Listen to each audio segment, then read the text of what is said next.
हो अरे मायरे बड़ी आवेला मजा जब धरेला पाजा मन हो जाला ताजा हो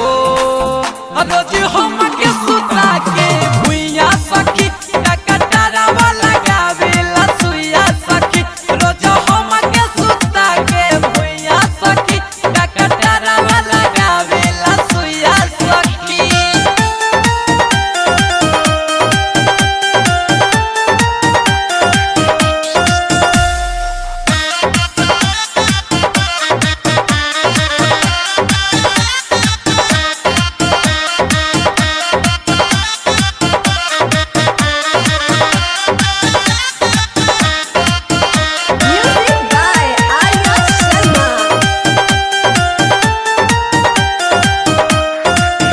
गजबे के प्यार करेला